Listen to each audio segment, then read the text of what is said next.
Assalamualaikum to all and good morning. Today I am Muhammad Sharim bin Abdul Jalil representing the other friends to present a paper that has been given entitled Stereotypes of Saudi Arabia. Before I manage the presentation, I would like to introduce all my assignment partners. Number one is Puan Raihan binti Abdul Karim. Number two is Puan Nik Nadia binti Aziz. And me, Muhammad Sharim bin Abdul Jalil.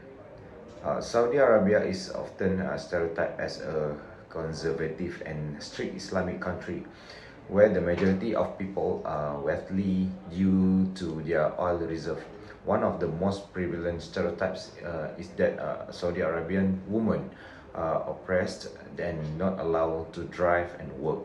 In addition, prejudice against non-Muslim is common in Saudi Arabia. And LGBT plus individual face prejudice and discrimination. Lastly, mental health issues and individuals seeking mental health support also face stigma and prejudice in Saudi Arabia. Unfortunately, discrimination based on gender and ethnicity is prevalent in Saudi Arabia. Women face discrimination in all areas of life, and non-Saudi Arabians and migrant workers also face discrimination regarding wages, job opportunities, and housing. Saudi Arabia is widely recognized that as the world's most gender segregated country, where women live under the authority of a male guardian, are not permitted to drive, and are required to wear full black attire in public. In Saudi Arabia, gender stereotypes are deeply rooted in society, with distinct gender roles that are sharply defined. Men are generally expected to be the primary providers and decision makers in the family, while women are expected to take care of the household and children. These roles have been reinforced by traditional Islamic law, which considers men and women to have different natural positions and responsibilities. As a result, many aspects of daily life in Saudi Arabia are highly gender segregated, with separate areas designated for men and women in many public spaces. Due to societal norms, women's opportunities for education and employment are limited. Saudi women need their guardians' permission to travel, work, marry, or even receive healthcare. While women's rights have improved in the past decade, that the changes have been gradual and cannot be generalized across all women. In contrast, men enjoy more significant freedom as they are the breadwinners and the custodians of the families.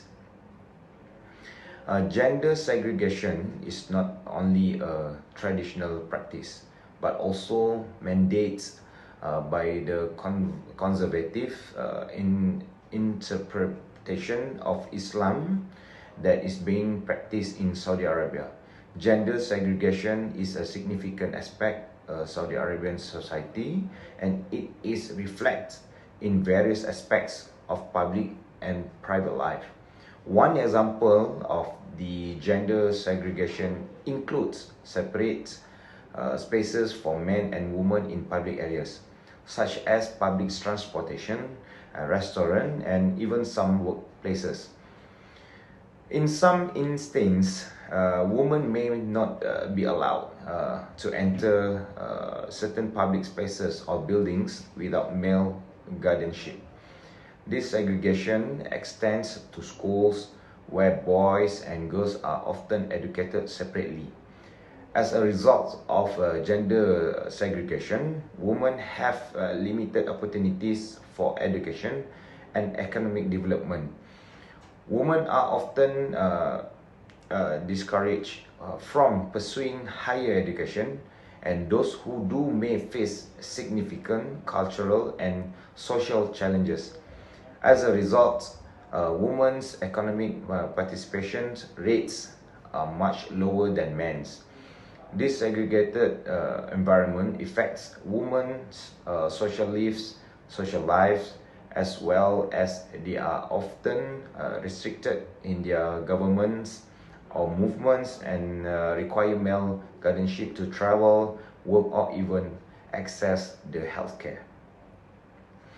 In recent years, Saudi Arabia has made some progress towards gender equality. In 2018, the country lifted the long-standing ban on women driving, giving them greatest independence and freedom of movement.